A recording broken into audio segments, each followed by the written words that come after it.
And we're back once again, only on it's last call. Last call at the alcohol, only on the last call podcast.com. And once again, as we always have him on after the fights, because we need to find out what the hell's going on. Was it good? Was it bad? Get some snarky takes and get his in-depth analysis on the fight card itself. Once again, unlike other people in sports and politics, he's not been bought off. Does have a price, so if people want to, he does take Venmo, PayPal, and Apple Pay. He is not afraid to give his opinions, and yes, he is still the man who you need to go to for scoops. I give you once again from UFC, from Tapology, Eurosport UFC, and from the MMA Odds Breaker podcast. I give you Marcel Dorff. So Marcel, let's start off here with it was Wild Night UFC Fight Night. Let's talk about the big star. Steve Garcia, aka Mean Machine. First round knockout over David Onama, and all of a sudden you start looking at him and going, "Damn, Steve Garcia might be a top 10 fighter." Am I wrong? Am I going way over the top, or all of a sudden should we start looking at this kid and go, "All right, we got to put some respect on his name"? No, man. I mean, he looked really good, and he's been looking good for a long time now. I think, we saw him fight against a lot of other guys as well. He's on a 7-fight win streak, finished 6 out of 7 opponents, man. I mean, dude looks amazing. So no, all power to him, man. I think he came out very good in the fight. Onama was kind of hesitant, and when Onama got hit, yeah, the fight was over pretty quick, man. Yeah, good win for Steve, I think, and happy for him. He did so well. Looking for what's next to him. He called out both Max Holloway and Josh Emmett. I feel like it's a very common thing for literally all featherweights who are up in the division to call out Josh Emmett for some reason. But yeah, it's interesting for sure, man. Let's see what is going to happen.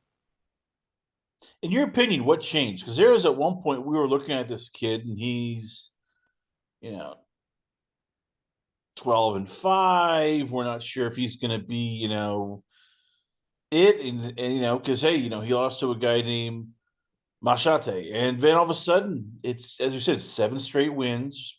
Chase Hooper, Kyle Nelson, Calvin Guitard, now David Onama. I mean, in your opinion, what changed that made him go from a guy that we thought, okay, he might be gone from the UFC soon because he's on, lost 2 of his first 3 fights to, hey, this guy is now making his way to, dare we say, title shot contention.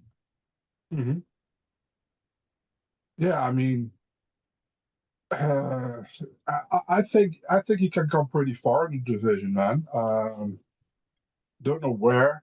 That's why I think. Listen, the Holloway call out is not really good because I don't think Holloway is going to fight him. But for example, I think the Emmett call out makes sense. I'd love to see it, so why not? How did he get this good? Like from because you've watched him a couple times. Like, what has he done to make himself almost like a better finisher? A guy who was, as you said, has won 4 out of his last 5 fights by finish. I mean, it can be development, in his career. That's always hard to say for me. I mean, I don't train with him or anything. But there can be development in his career. Guy's getting older. He's getting more. How do you say that? More experience. That's probably very important. And I mean, he's improving every single fight, man. And I mean, I'm really interested to see him fight against a higher caliber fighter, and nothing against Onana, but I want to see him against a higher caliber fighter. And we can see if he also can do the same thing or can win that fight. I think it's interesting to see new guys coming up in the division, and it's also necessary to keep that division going. Let's say he doesn't get the Emmett fight, and as you said, you think that Max Holloway is a bit too much of biting off more than he can chew, especially Volkanovski. Like, who would be some? I mean, who is somebody that you're looking at, in your mind that you would go, hey, this might be a good compromise. It's not too much, but it's not too little. It's just perfect. Yeah, I like that fight. that makes sense. You know, even the Arnold Allen fight makes sense. You know, I wouldn't mind that. The thing is, I don't think Holloway will take that fight against Garcia because there's no upside for him to fight Garcia. You know, but I mean, pretty much everybody above it makes sense to be. You know, you give him Arnold Allen. I think that makes sense. Emmett makes sense. You can do Yair, but Yair is injured right now. So many options, man. You I know, was gonna say uh, there's a guy named Patricio Pitbull out there. yeah. Throwing it out there. You know, I know you love Pitbull, and you're like, hey, Pitbull still has one more run. Pitbull versus Mean Machine. That just screams like good marketing. You know, two guys who just love to just chin check the other person. I'm just throwing it out there, Marcel. Uh, Sounds like I a good mean, little fight. I like the fight, but Garcia said that Pitbull turned him down, and that's why he fought Anama. So I have no idea.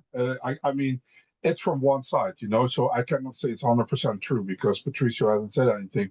But if that's true, then I don't think they're gonna make that fight, you know. But yeah, it would be a good fight, you know. But would there be any upside for Garcia there? I mean, Garcia's not high on the rankings. Why would he now fight Pitbull? I don't know, but I don't mind if he fights him. You know, I think it's a fun fight. I agree with you. Let's go to once again. You've made it clear at times how much the heavyweight division is a bane. So I thought, okay, hey, we might get a pretty good little fight here. It's Waldo Cortez Acosta versus Ante Delija. They're two in shape heavyweights. They won't be boring. I was hoping, I had hopes that this would turn your frown upside down.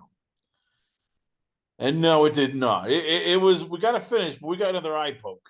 And of course, Cortez Acosta just couldn't help but take a shot at the champ, saying, hey, I could have called it like, Tom Aspinall, but hey, I decided to stick it out, and look what I did.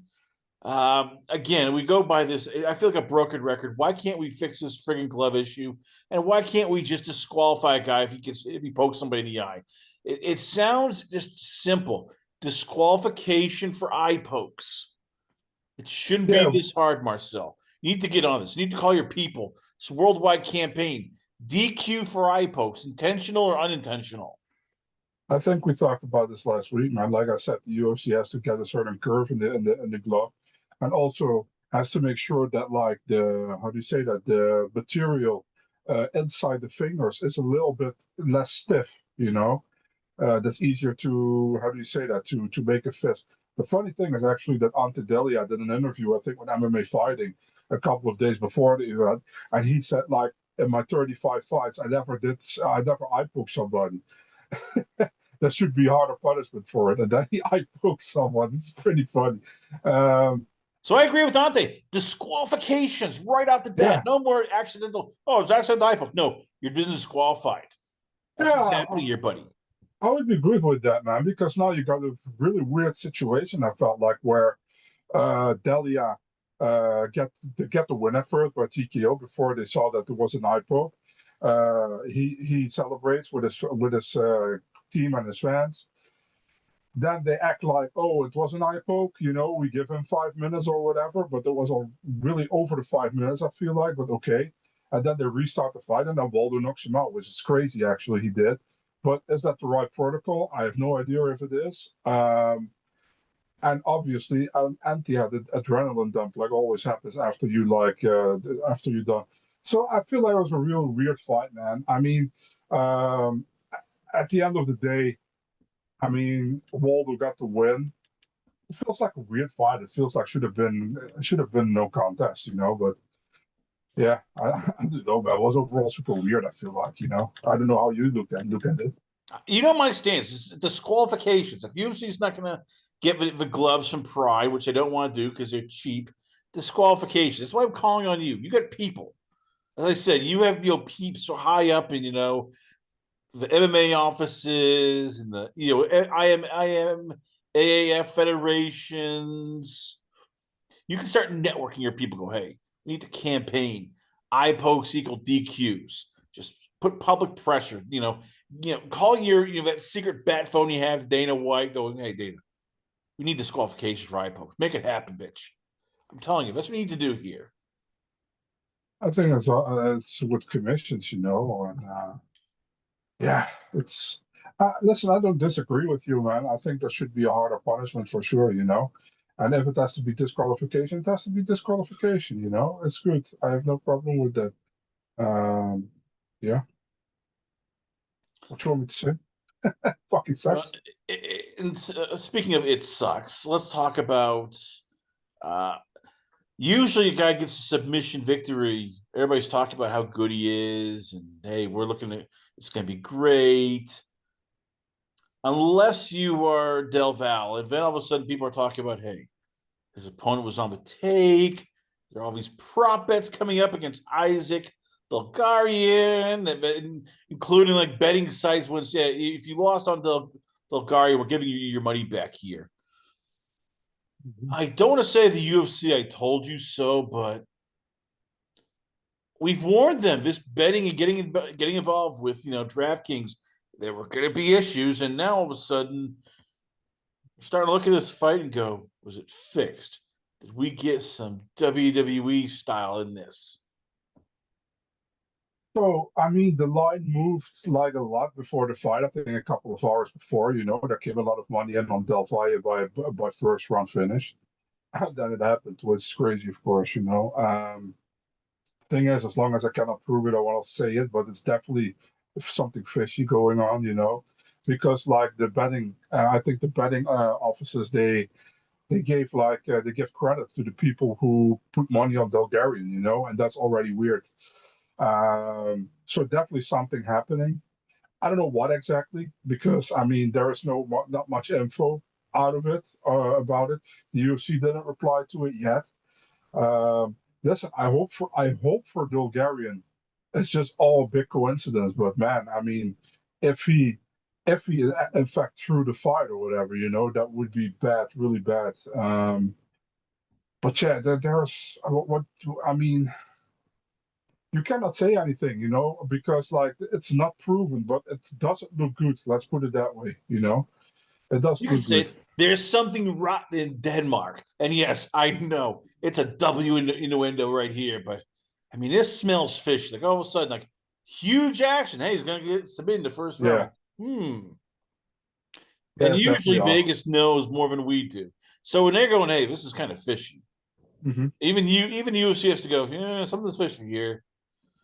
So what does Dana do? I mean, he's been getting soft a bit here, usually at his older age. Usually he'd be firing people left and right. We haven't seen a lot of people get fired in the UFC.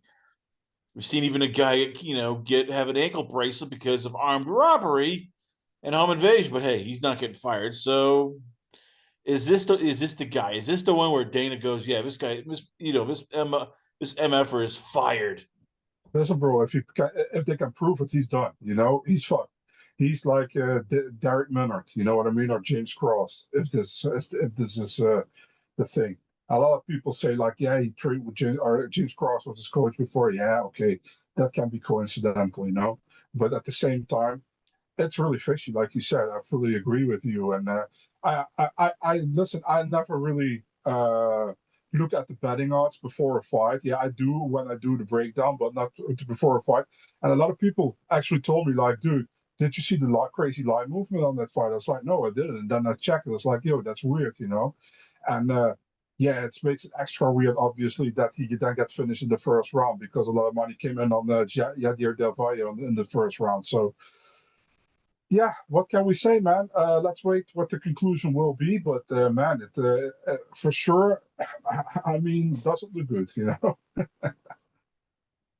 How bad do you feel for Yadier Del Val if he had nothing to do with this? Because this should have been like, hey, big win over a fellow prospect, some first round Well, rear naked choke, and now people are going, hey, was he in on the take? I Was don't this think he all part of was. a conspiracy? I don't think he is. I don't think he is. But the thing is, it fucking sucks for him that because it probably cost him 50K, because of the controversy around this fight. But no, he's not into this. I think, absolutely not.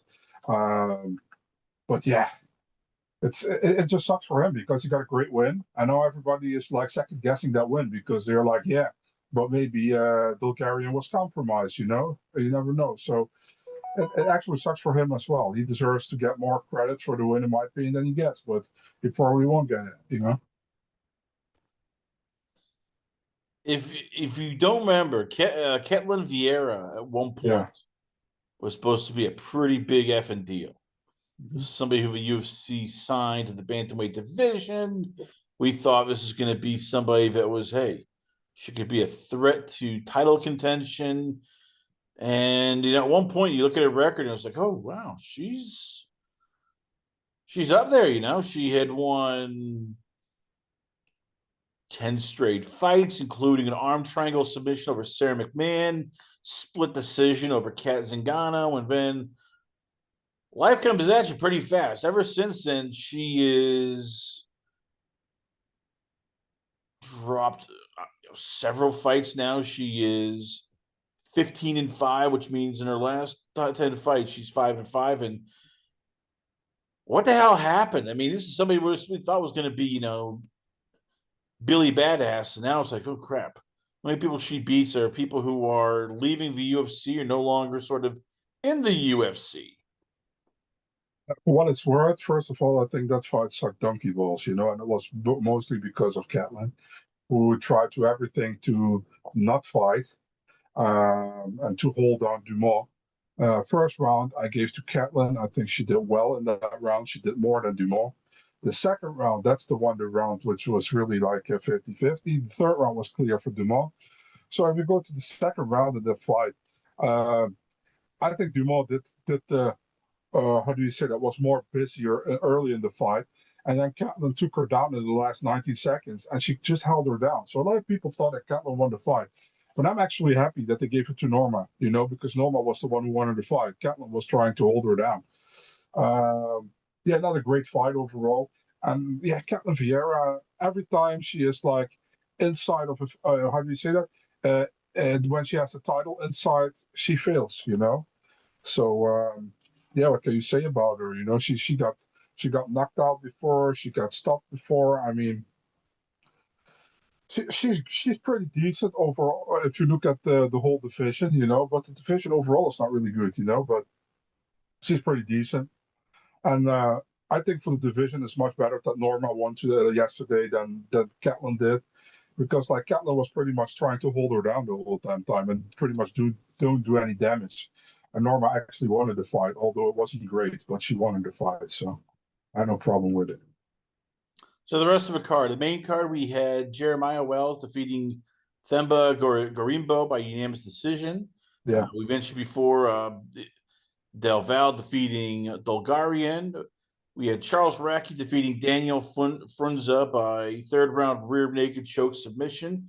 At Al Nascimento defeated Cody Durden by anaconda choke in the third round.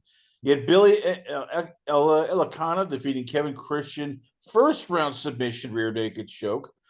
yeah, Timmy Kwamba defeating Chang Ho Lee by unanimous decision. Dante Johnson defeating Cendrique Burglar Dumas first round guillotine choke submission. Norma Dumont defeating Ketlin Vieira by boredom in split decision. And Alice Ardelean defeating Maria Conjela Ruiz by unanimous decision. Seok Hyung Ko defeating Phil Rowe by decision. And finally, Talita Alankar defeating Andrea Carnelossi by submission rear naked choke in the third round.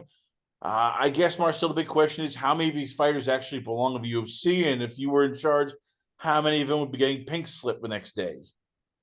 yeah. So I'm not really liking to say who shouldn't be in the UFC or should be, but there are some like, I mean, if you look at the whole card, I mean, overall, I mean, Carnelosi, she lost. She got some good wins, but like didn't look good in her last couple of fights, in my opinion. She might be not there for a long time anymore, you know. I think they keep on Phil Rowe, although he lost. I think they keep him. Conejo Ruiz has to make, maybe she's lucky to go to a Mexican event to keep her around, but not really good, you know. Lost her last 3 fights, I think. Catlin Vieira will remain. Cedric Dumas, Yeah, I don't know. Probably shouldn't be in the UFC, but maybe he got photos of Dana White or something. That's Uh, like the only thing I can argue. Like he must have something, like video of Dana like having sex with a goat and a leprechaun, something that basically goes that Dana won't fire this guy because everything screams fire him. And I don't like saying fire people, but goddamn, if there was a guy who ever needs to get fired, is this guy. yeah, I don't disagree with you there, man. So yeah, I mean that one. And who else do we had? Chang Ho Lee will be back. I mean, he had a good first round, but after that, he kind of gassed. Kevin Christian, no disrespect to the guy, but I never really understand why the UFC signed him from the Contender Series off. Man, didn't think it was a good performance. But yeah, he got starched by Alicana and then he got submitted. And then obviously the idiot Chris Toyoni didn't see it. Fronta, second loss in a row, didn't look good. Maybe get a third if he's lucky. And Gorimbo, man, second loss in a row, also didn't really look good in my opinion. So that, and I will see what the UFC is going to do with the Bulgarian case, you know. We'll see. I get they have all these cards, and I get you're deep down, you're just a nice guy. Marcel, I tease Marcel about all this, but people, he actually, kisses babies on the forehead, and he loves, cuddling with puppies and all that. But even you have to admit, there should be standards in the UFC. Like, you had to be like, I don't know, top 40 in the world. It shouldn't be just like, well, everybody's mother should be in the UFC. So Yeah. what's the happy medium? I know you say, "Oh, I don't want people to get cut," but how many of these people on the roster sometimes you look and go, "I miss the old days when the UFC was the best of the best, not just yeah, we'll sign a bunch of people and see what sticks." Yeah, I do, man. I always say that. This is why, like, I always say, like, the UFC should stop doing a weekly event, because it's always quantity over quality. And we want to see, listen, the people who have been watching for a long time, we prefer quality over quantity, I mean, lots of these newer fans, they love the quantity of it. I don't. Um, yeah, that's how I think. I think it should be quality, and not quantity. And that's what I always say, that's my opinion. Yeah, that's my opinion, my friend. Well, here's some opinions. Tom Aspinall might be leaving the UFC in soon. That's right. Reports are that him and his father are not happy with the UFC. Where have we heard this before? Yeah. And that they plan to fight out their contract and then decide to go into boxing where the big money is. And all I could think of was, oh, great, we're getting another Francis Ngannou scene, and that I cannot prove it, and I have no proof, but that Andy Aspinall and Marcel Yeah. Dorff are conspiring to basically have Dana White have a conniption and melt down again. Should we start worrying about this now? If it again because of Dana, because of UFC playing, BS games, another heavyweight champion might go, yeah, you could take your belt and shove it. I'm off to boxing. I don't think it's a good idea, man, for Tom if he goes to boxing. I would understand that he's not happy, but probably not a good idea, man. I think he's better in MMA. I hope he remains in MMA. I figure stuff out with the UFC, man. That's what I hope. I know what you hope. I know you're not a big boxing fan, but let's face it, Marcel. If Logan Paul said, "Hey, I want you to be the announcer for my boxing shows. I'll pay you $1 million," would you still say no, or would you look and go, "Yes, I love Logan Paul boxing," through clenched teeth as you then turn around and throw up in a bucket and then count the $1 million to go, all right, I really love Logan Paul boxing. I really love Logan boxing. We're back, and I love Misfit boxing. This is Marcel Dorff because, hey, the check cleared. My friend, it's good that I never have to think about that, because Logan Paul will never ask me. So But there's going to be people asking Tom Aspinall. You know for a fact that a guy named Eddie Hearn is going to go, hey, Tom, $10 million, you versus Anthony Joshua, Wembley Stadium. If you were Tom Aspinall, would you say no, or did you go, hey, $10 million? It's a lot of cheddar. I and can do that's a why lot of things. I don't know what Tom wants, maybe. You know, it depends a little bit what Tom wants. If Tom wants to, if Tom wants to try his luck in boxing, you know, why not? You know, but I think he still has a lot to do in MMA. You know, and he's the best in the division. He can still go later to boxing. I feel like, you know, I mean, he hasn't done accomplished his things in MMA. I think, you know, but yeah, you're right. Money talks, so you never know. You know. I mean, do you see the UFC actually paying this time, like learning their lesson? Go, okay, didn't work out when we did this with Francis Ngannou. We can't have this happen again. So maybe we actually might open up the Brinks truck. We get that 7.7 billion from Paramount. Maybe, just maybe we'll be, treat the fighters well. We'll actually pay Tom like 2.5 million per fight. Maybe we'll do this. Or do you still think they're gonna play hardball? Next thing you know, 2027, Tom Aspinall versus Derek Chisora on a matchroom sport card where Tom's getting paid $15 million, and you and Tom Aspinall can hang out in his nice luxury yacht. Yeah, like I said, it's the question. What does he want? You know, does he want to make more money, or does he want to still show how his fight? You know, I don't know, dude. I don't know. That's the honest answer. I don't know. You know. What do you think? What do you want to have happen? Because on one hand, as you said, you love Tom's fights, and you want to see him do great action. On the other hand, the part of you that wants to kill the heavyweight division, this might be the final nail in the coffin. You might get your wish. You might actually get Dana getting so pissed off. He goes, after the heavyweights, I'm never having any more heavyweights. You'll feel bad about Walter Walker. You're trying to maybe find, a TV show where he can just like ankle lock people to death on the streets and get paid for that. But you'll be saved. No more heavyweights. What would Marcel Dorff is? What are you rooting for, Marcel? Tom to stay and fight, or the death of a heavyweight division? The UFC will never get rid of the heavyweight division, so I want Tom to stay. I feel so disappointed. I feel like you're doing that because you're trying to be like, well, I don't want people turning on me, so I'm gonna No, say not at all. the PC thing. No, not at all, man. I don't get. I listen for most of the division. I don't give a fuck about the heavyweight division, but you know, I not want to see the best heavyweight go because the division will get even worse. You know. On the other hand, though, think of all the sloppy heavyweight action. Deep down, Marcel, you might enjoy that because then you can make more memes, more jokes, more TikTok videos, and you can just like hate watch for your heavyweight division, which you also brings you joy. Yeah, that's true, but I mean, That's a different have story you? for a different day because I know you're trying to be the moral high ground here of my lowbrow No, no, entertainment. heavyweight just sucks overall, man. You know. Well, let's talk. Speaking of sucking, once again, this coming week we got a pretty good card, but it's stuck on the UFC effing Apex.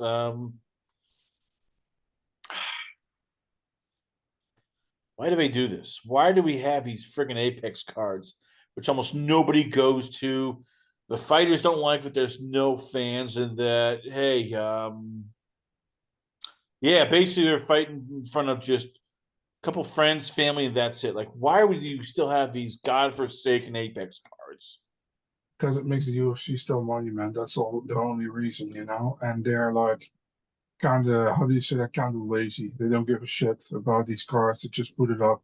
These Apex cards, they really don't care. You know, you also see it with the bout orders all the time. They don't care. You know, who's on the main card, who's on the prelims. I mean, remember when Dana said like every single fight has a certain how do you say that? It's on a certain place because we have ordered them that way. And I'm like, yeah, I mean, why is Machinal versus Morales a co-main event? You know, Machinal was basically retired, and Morales just won the Ultimate Fighter. I mean, that's a weird co-main event. You know, Bonfim against Brown, I have no problem with that being a main event for an Apex card, but still, it's also not like a high caliber or whatever. You know, so yeah, I don't know. Listen, there are also, don't get me wrong, there are some fun fights on this card for sure, like competitive fun fights. But if you look at name value, it's not really great, you know. But it's typical Apex card, I would say. So let's break down the full card. We got Gabriel Bonfim versus Randy Brown, the main event, welterweight scrap. We got, as you mentioned, Matt Schnell versus Joseph Morales in a co-main event for the flyweight bout. Muslim Salikov versus Earl Smitic in a welterweight scrap. Chris Padilla versus Ismail Bonfim in a lightweight bout. Ricky Simon versus Raoni Barcelos in the bantamweight bout, and Christian Leroy Duncan versus Marco Tulio in the middleweight. So, scale of 1 to 10, what would you grade this for just the fights itself? For entertaining fights, is this a more along the lines of 7 and above, or is this along the lines of like a 4 and don't bother? I would say 6.57 if it comes to style matchups and fun fights, you know. Um, I mean, main event is interesting because you got Bonfim, who got his win last time against Stephen Thompson, but really struggled later in the fight, you know. And Brown got the cardio to go hard 3 rounds. So that's an interesting fight to me. Co-main event is kind of an odd fight between Matt Schnell, who was, like I said, basically retired, fighting Morales, who just won the Ultimate Fighter, and looked good in the finale against Ali Beatrice.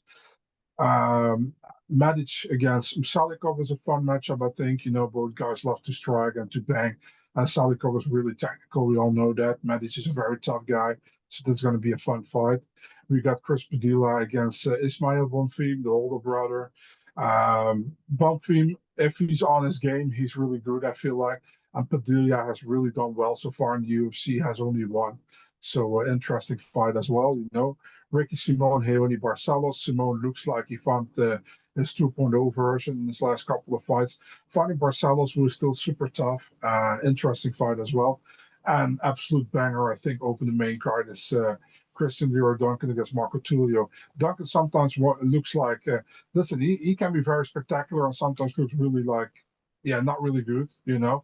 But I think Tulio will get the best out of him, and I think this will be a fire fight. So that's a fight I'm really looking forward to. The Christian Dior Duncan Marco Tulio fight. What's Gabriel Bonfim's, let's say, ceiling? Because The we ceiling is outside the top 15, I think. Oh, Gabriel. Sorry, I thought you said Ismail. Gabriel. Where he is, around where he is, not right now. You know, top 15, around there. I don't think. Listen, he he's an interesting fighter, but when the level of competition went up, he didn't look good sometimes. You know. So for me, listen, if he beats Randy Brown, I will probably still have the same thoughts about it. He's talented. He still can grow, I think. But right now, top 15 is his how do you say that's a ceiling for now, you know, but there still a lot of things can happen in his career. That's what I think. is Randy Brown the guy?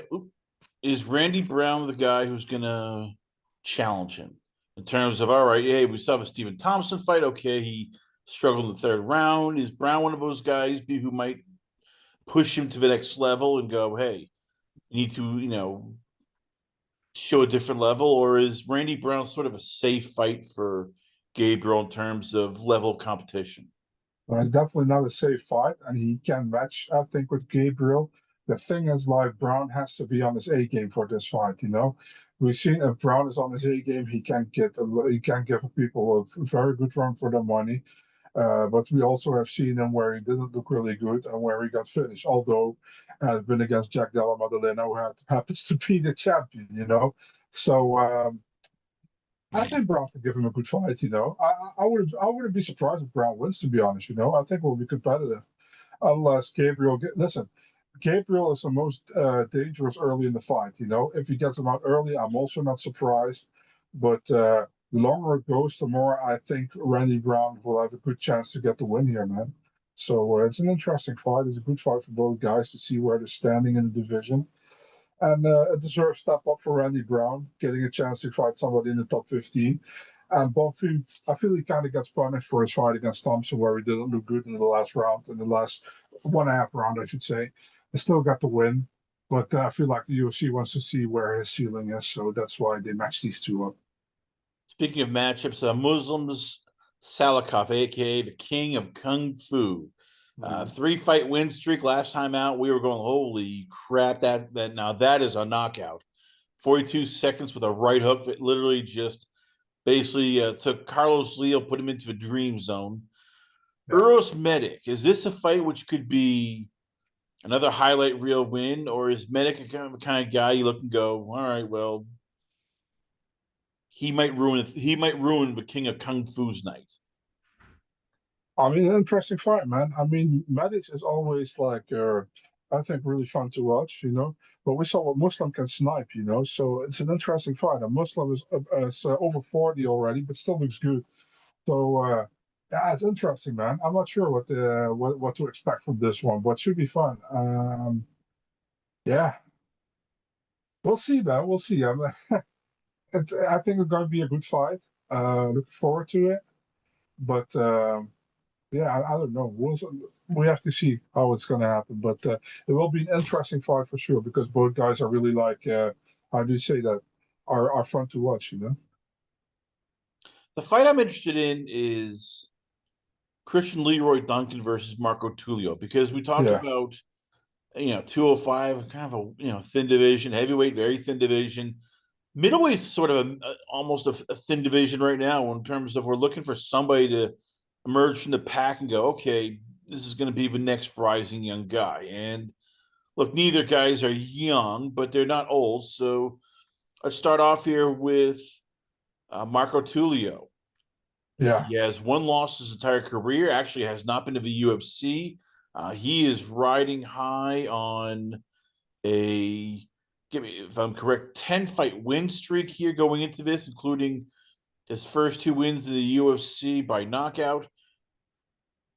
Is this the guy we talk about that the sort of guy that comes out of nowhere and all of a sudden we start going, hey, him and Sean Strickland, UFC White House. This could be for some interesting stakes. yeah. He's a super interesting fighter. I feel like, you know. I think he's really good. Um, I mean, still has probably has to show still a lot, you know. But what we've seen so far was impressive, you know. And yeah, we'll see what he's gonna do in this fight. Christian Leroy Duncan is a tough guy to fight, but has also not overly impressed me so far, you know. So yeah, That's the maybe thing he with can. Duncan. There's fights you look at and it's like, wow, man, he is impressive when it's wins over Dusko Todorovic, wins over Claudio Ribeiro, wins over Eric Anders. You're like, oh, man, this guy's a badass. And then there's those two losses against Armin Petrosian and also Grigori Rodriguez. Like, oh my God. Now we know why this guy is not a contender. So which one do we get? I mean, it's almost like Jekyll Hyde, where either Duncan's a beast right off the bat, or it's like, oh God, we're gonna slog through this fest. Yeah, bro, that's the main question. Which one do we get? You know, if we get like the focus, good fighting Leroy Duncan, it can be an interesting fight. But if he fights dull, like he did against Armin Petrosian, for example, then I think Marco Tulio might finish him. You know, so yeah, that's the main question, dude. That's the main question. Which Duncan do we get in this fight? On the undercard, I know there's something you want to talk about, so we're gonna talk about because I know I could tell as soon as we were thinking about topics like this probably pisses Marcel off. Miles Johns versus Daniel Marcos is a bantamweight scrap, which features two guys who are top 50 in their division. And ahead of it is two heavyweights who are unranked in the entire world. Josh Hokett versus Max Gimenez. Both of them have less than 10 fights apiece. I could hear you go, why is this fight on? Why are these two here? Why are bantamweights getting sacrificed for two friggin' heavyweights who will probably lay and pray within 2 rounds? I mean, yeah, I mean, John's against Marcos has been added like 3 or 4 days ago, so I don't really mind. I think it's a fun matchup. You know, Johns was actually supposed to fight this weekend against Muin Gafuro, but Gafuro pulled out. So they gave him another fight. And Marcos was supposed to fight in Qatar against Felipe Lima, but Lima got injured. I don't mind, you know. And I'm interested to see Hokett against Gimenez, you know, because they're both new. Um, let's see what they can do. You know, I mean, Gimenez for we haven't seen Gimenez, but Hokett looked pretty good on Dana White Contender Series, I think. Let's see what he can do. And he was talking big game afterwards, you know. let's see if he can prove he is as good as he says he is. So yeah. I'm going to hold you to that because if it stinks, I'm going to say, hey, Marcel, you said you were looking forward to this fight, but you were sort of looking forward to seeing what Hope could do. So if it Yeah. stinks, you can't hate it because I'm going to hold you to this. And go, hey, whoa, whoa, whoa, whoa, whoa. You were a fan of this fight. I'm just letting you know there here. Not a fan, but I don't mind. That's what I want to say. That's all I say. He's hedging his bets already. Let's talk about the rest of the undercard. Jamal Emmers versus Haider Emil. Adrian Yanez versus Christian Quinones. We've got Myra Bueno Silva taking on Jacqueline Cavalcanti. Mhm. Tisha Pennington versus Denise Gomez. And Robert Valentin versus Jax McVeigh. Give me the fight of all those I mentioned that you're looking going, hey, this fight features somebody who I could see being a top 15 fighter, somebody who could, all of a sudden shock us and become, a big player in their division.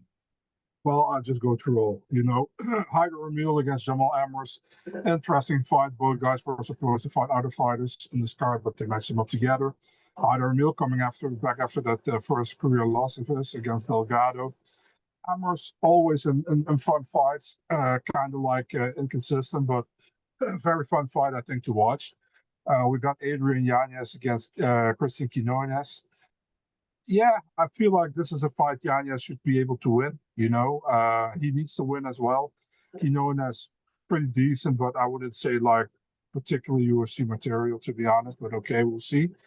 Bueno Silva Cavalcanti, big opportunity for Cavalcanti. I feel like which what she deserves. She looked good in a couple of fights we've seen her in the UFC. Bueno Silva, man, I still can't believe that she actually fought for a title like almost 2 years or less than 2 years ago. Kind of went into a free fall in the division. Interesting what's happening. We talked about Hoket Gimenez. We talked about John Marcos. We got Tisha Pennington, formerly Tisha Torres, against Denise Gomez. Yeah, it's interesting, because Tisha Pennington, we know what you get from her. She's game for 3 rounds, and Gomez is like, she can be very aggressive in the beginning, but she kind of fades sometimes. So there's an interesting fight. I think the opener of the card is interesting with Jackson McVeigh against Robert Valentin. Valentin 0-3 in the UFC. Lost his first fight. That was the Ultimate Fighter finale against Ryan Loder. I mean, against the grappler. Then he lost to another grappler in Torres Finney. And then he fought Ateba Kuche last time. And yeah, I mean, he had a really bad game plan, but talking smack to Ateba Kuche and to say, like, punch me. And then he got punched and he got stopped. So this is the last chance Jackson McVeigh made his debut on short notice against Bruno Ferreira. Lost the fight in the first round. This probably is a loser leaves town fight, but it's going to be a fun one, I think, because McVeigh is an interesting fighter, and I think Valentin is actually a very fun fighter to watch. He just hasn't been able to get a win in the UFC yet, which would make sure maybe to get it this time. If he doesn't win, Valentin is gone probably, so he needs to win badly. But this is an interesting fight, man. So overall, skip it, watch it, must see TV. How would you rate the UFC Fight Night Bond Fim versus Brown? Always watch it, man. MMA. If you can watch MMA, fucking watch it. Why would you skip it? Just watch it. And if you don't think it's fun, watch something else. But at least try to give it a watch if you weren't going to give it a watch. But I'm going to watch it for sure. Once again, ladies and gentlemen, always love having him on the show. I give you once again from Tapology UFC, from Eurosport UFC, from Tapology, from the MMA Odds Breaker podcast. I give you MMA analyst and insider Marcel Dorff. So, Marcel, once again, where can fans check you out at? Where is the X, the Instagram, the podcast, your several podcasts, of course, you have, and where can fans listen to check you out more of your great work? Marcel24, Twitter, Instagram, mixed martial arts section on the Eurosport website for the articles. Topology editor for Dutch events. There's a Dutch event going on right now, LFL, pretty big event with Jarno Arends, former UFC fighter, in the main event, fighting Erison Ferreira for the title. And of course, I mean, I have a podcast weekly with Adam Martin for the previews and the recaps of the UFC events. That's normally on Sunday evening, sometimes on Monday, but mostly on Sunday. Yeah, that's pretty much it, man. Thank you so much for having me again, Chris. Always fun talking to you, and looking forward to next time. Always a pleasure having you on the show. Marcel Dorff, ladies and gentlemen, once again, check out all the action as he is it's all over the place. It's Tapology, Eurosport UFC. He's on several podcasts. And the Oddsbreaker podcast, one of the top analysts in the industry here. We come back for a lot more going on, only on it's Last Call. Last Call at the Alcohol, only on the Last Call podcast.com.